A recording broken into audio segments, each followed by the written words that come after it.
Hi everyone, Yvonne Heath here with Real Life Talks. Thank you for joining us. Today I am so happy that Joan Kennedy is here. Hello Joan, Hi. welcome. Thank you for asking me. Yes, well it's an important topic as we talk about the elephant in the room. Yes, Joan is the program coordinator for the Season Center for Grieving Children in Barrie. And that is definitely a subject that, many of us don't like to think about, many of us don't want to talk about. But it is part of this journey for many people. And so I'd love you to share some information. What is Season Center for Grieving Children? Okay. So what we do is peer support groups for children from the ages of 5 to 24 who have either had a parent or a sibling who has died. And we also have a group called Empty Arms, which is for parents who have had a child under the age of 24 die. And while the children are in their peer support groups, we also have a group for their caregivers.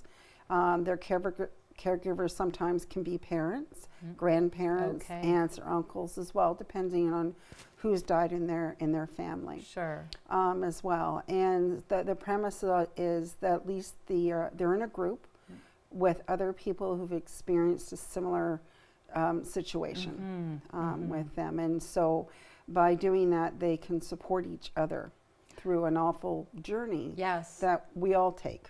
Right.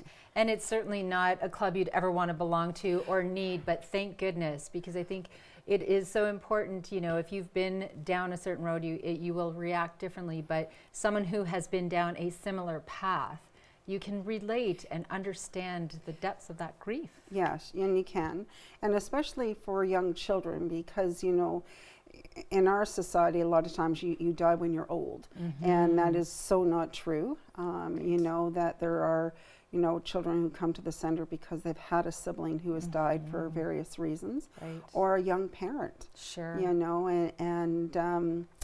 And so for those children, part of that is how do you deal with those feelings? What do you do with those feelings? Yes. Yeah. And the thing with, you said something to me that kind of pulled at my heartstrings before, that children are often the forgotten grievers. Yes. And why is that? Why do we?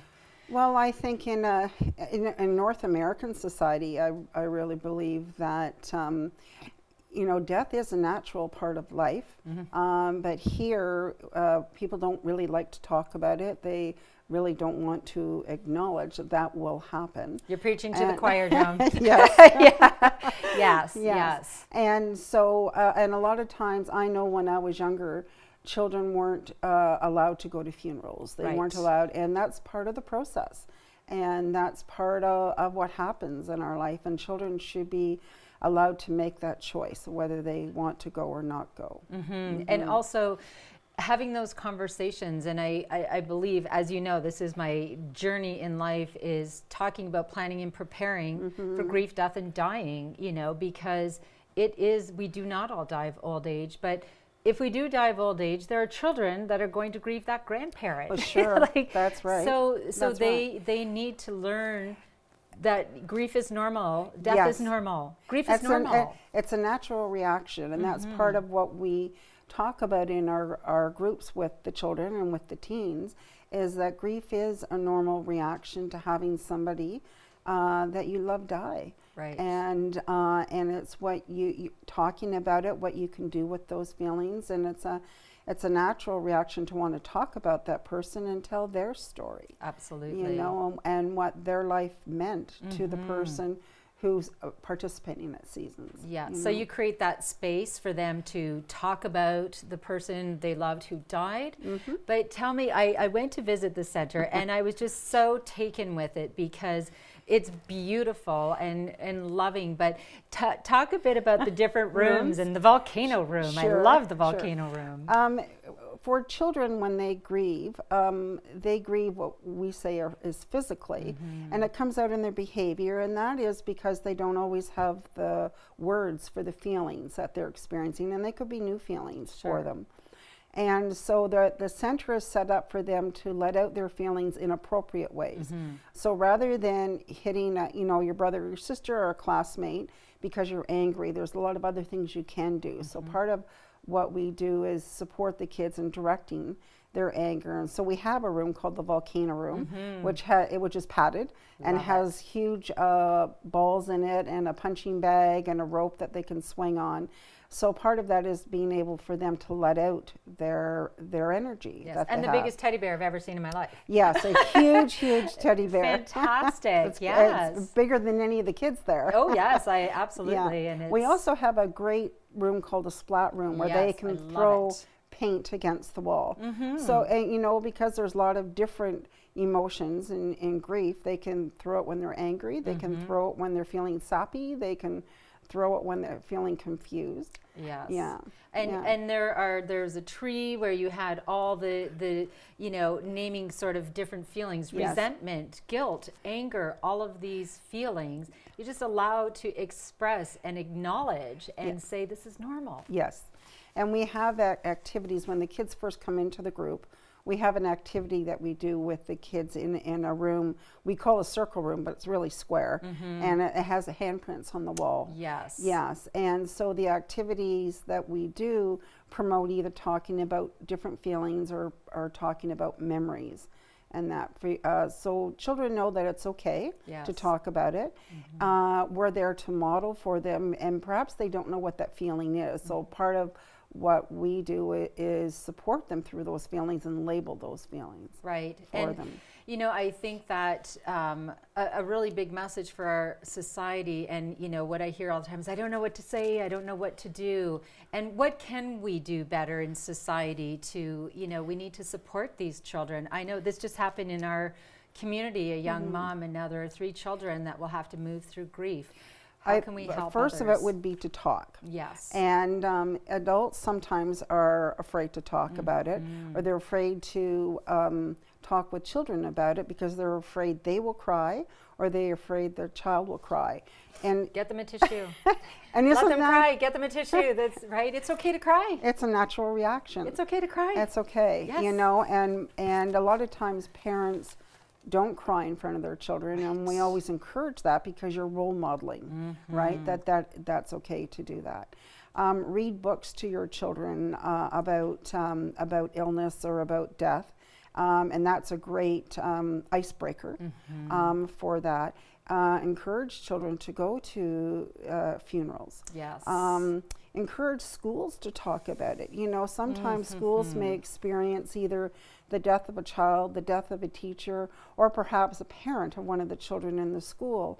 And, you know, most of the time people really want to support the child and want to talk, but sometimes talking about it becomes hard. Yes. And that could be the adult's issue, not the child's. Absolutely, absolutely. Yeah. And I think, you know, it is each and every one of our responsibility as healthcare professionals, teachers, pillars in the community, families.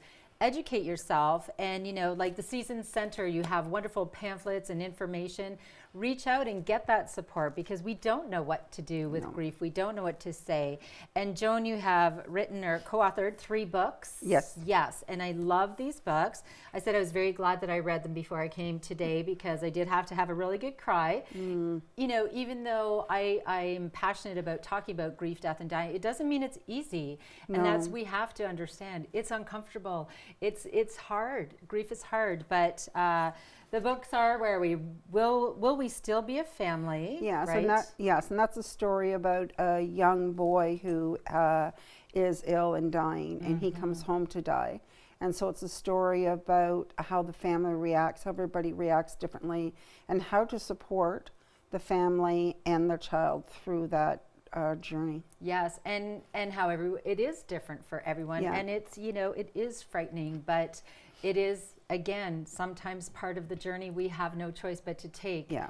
But what we do with it is up to us. And so this one, what does not ever mean? What does that mean? That is a story of a dad who is ill and comes home to die, and that is the what does not ever mean is a word that the child uses in the book, and it's just trying to explain that that when you die, your lungs don't Right. breathe, your heart, and so there is not an ever after. Yeah, and you're not ever getting better. And your body is going to shut down. And explaining it, in real terms and what that means. And in child-friendly terms. These books are written for an adult to read with a child, not to give to a child for them to go and read on their own. And there's little tips in every corner, to empower the adult, because we don't know. This isn't something that we do in society, talk about this, and we need to. We really do. And it's always hard when you're talking with children too, because our main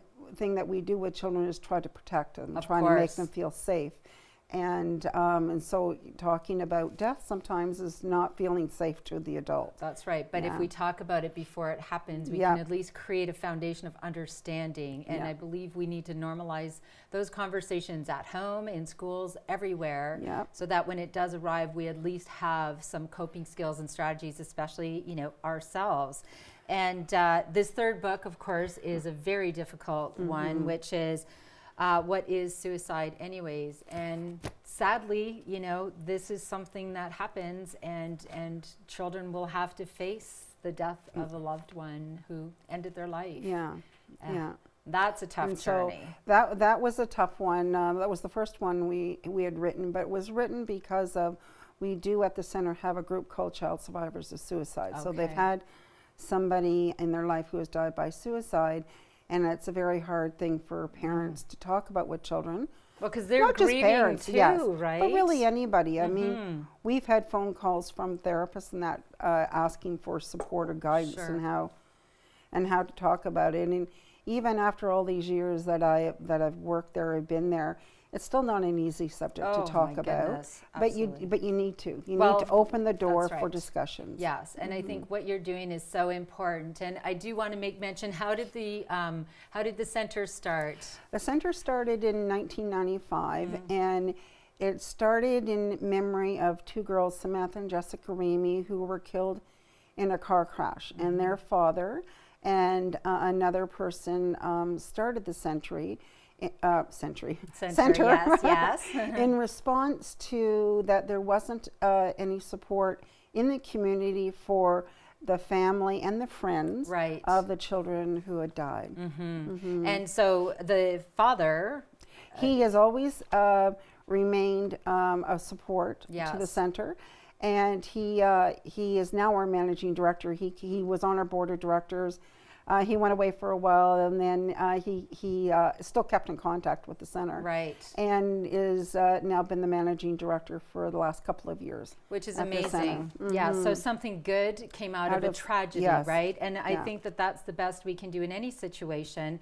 And so sadly, we're out of time, and I really thank you so much for everything that you do. You have been at this center since 1996. Yes, I have. Good for you. Well, this is what we need, and we need to bring these conversations. We need to normalize and empower people with these conversations. There's my timer. Thank you so much, Joan. Well, thank you for being here. Thank you so much. And stay tuned. The second half, we'll have Cara Fletcher, and she'll share her journey with us. Thanks.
Hi everyone, welcome back. I am joined now with my friend Cara Fletcher. Hello, Cara. Hi, Yvonne. I'm so delighted to have Cara here. She has a very important journey that I believe is a message that society needs to hear, because as we were talking with Joan earlier, you know, children grieve, things happen, and I kind of laugh at myself thinking about the first time I met you, because I was a chemotherapy nurse and you walked in and I thought, oh, who's this cute, healthy girl? She must be visiting somebody, obviously, but that wasn't the case at all, was it? So, No. yes, tell us a little bit about that journey and why you were in the chemotherapy clinic. Oh, yeah, it was a scary time. When I was 24, I was diagnosed with colon cancer, and I had half of my right large intestine removed, and then I did 6 months of chemotherapy in Bracebridge. 24 years old. I mean, you were healthy, otherwise, any issues that you... I had just graduated from university and was, you know, figuring out what the next step was, and I didn't realize that it would be at the hospital. So, right. yeah. What was that like when you heard the, you know, you have cancer? I mean, at that age, I can't imagine.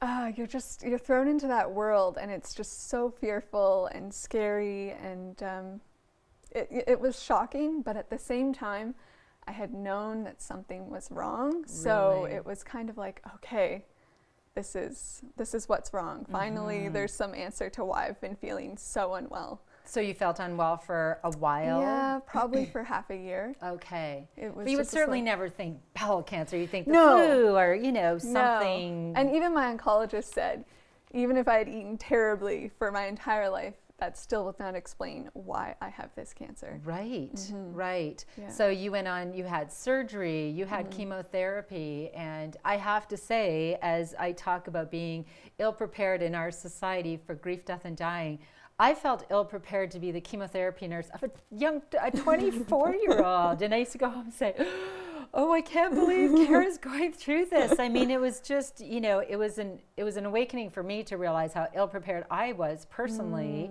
And I was, and you always walked in, and lo and behold, as if it wasn't bad enough that you had cancer, you were also so sweet and nice. I said, oh, come on, and she's sweet and nice, but these things happen, don't they? Yes. And you went through your journey with such grace, I have to say. You stayed positive. And so how did you stay positive? What got you through that? Well, I had a great support system. Thank goodness. I know.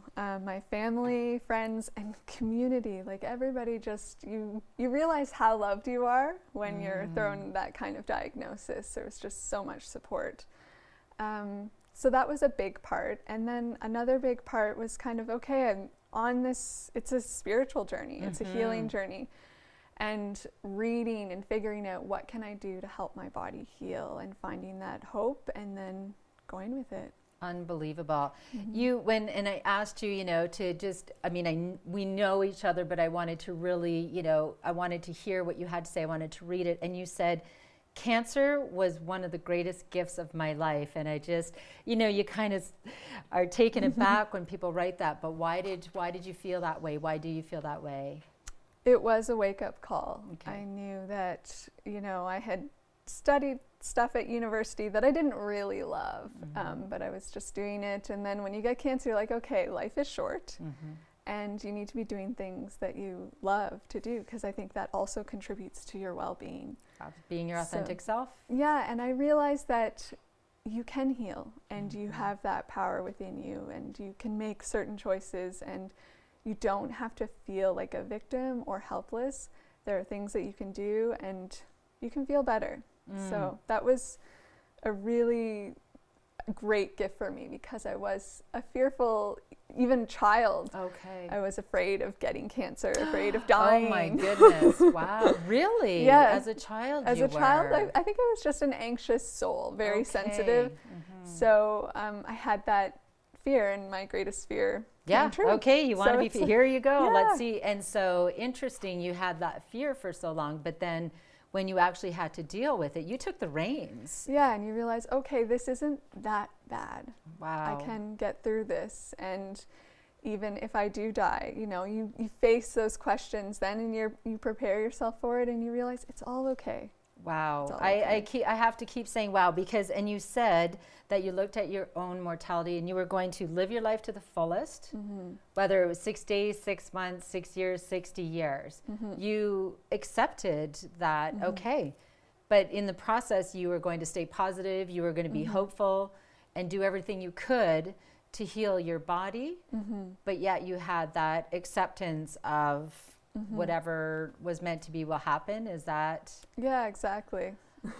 Oh, I wish everyone was like you, Cara, and I aspire to be. Like, honestly, it's extraordinary. And you're surprised by your own strength. Yes. That's another thing. I think people, when they go through big things like this, they realize they do have a lot of inner strength that they weren't aware of before. Yes, we are more resilient than we know if we give ourselves the chance, right? Exactly. But as a little sidebar, we talked about this as well, and I will never understand this part of society. You get cancer, you have a diagnosis. Why does everybody have to share? Please, everybody in the whole world, listen to this message. Stop telling the terrible stories.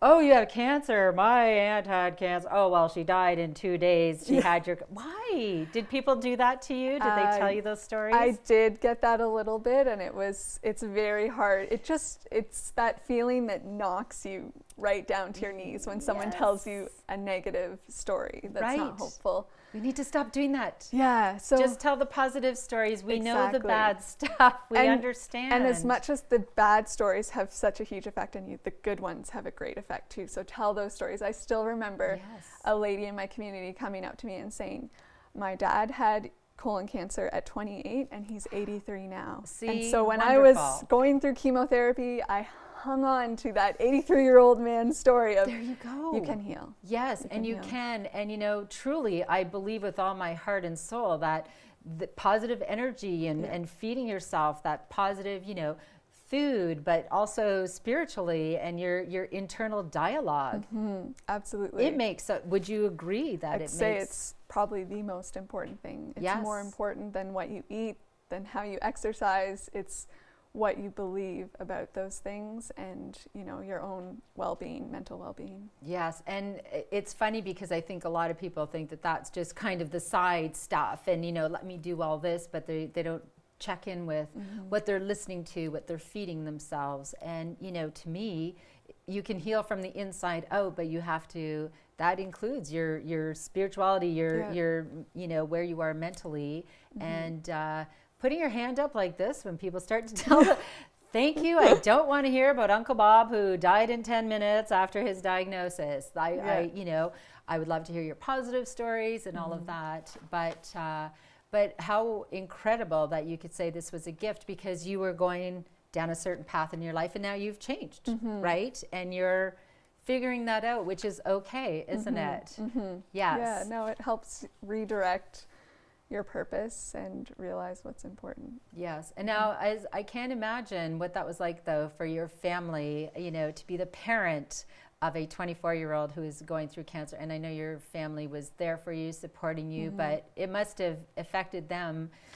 I think it was harder for them than for me, actually. Okay. Because I felt like it was happening to me and I felt in control of my body and things that were going on, and there were things that I could be proactive about and do where they had to watch. Yes. Right? And you want to protect your child, of course, but here's this journey that, you know, you don't always have control. And I do believe that's also a really important piece.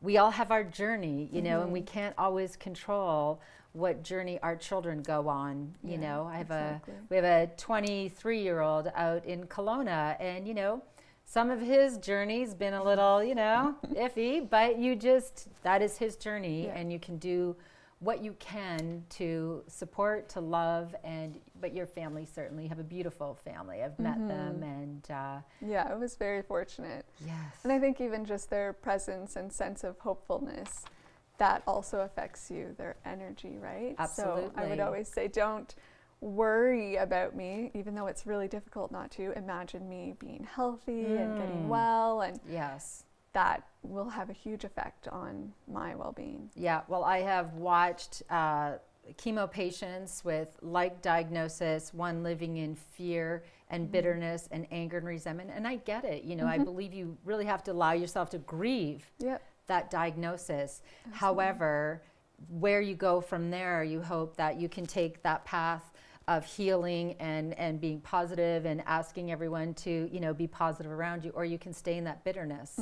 And I have seen, you know, both sides of that. And for that person, it created excessive suffering. Yeah.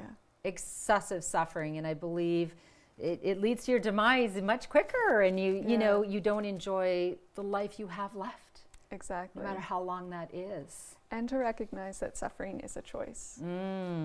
That's a very big one. Yeah. How did you get so wise so young? I was not this wise you know, in my cancer 20s. at 24. Wow. It really like quantum leaps you to I guess certain levels. so. Yes. But I mean, were you this wise and insightful before this happened? I don't know if I was this wise. I still don't think I'm that wise, but I think I'm that letting you know you are. Yes, okay. I think that I was this in tune child spiritually, and kind of it's always been a river in the background. Right. So then when you get kind of a scary diagnosis, But back then you worried about it, and then it happened, and then you took control, which is very interesting. That, you know, maybe you were sort of spiritual, but you lived with some fear, and now, even though it's happened, I believe you live in less fear, don't you?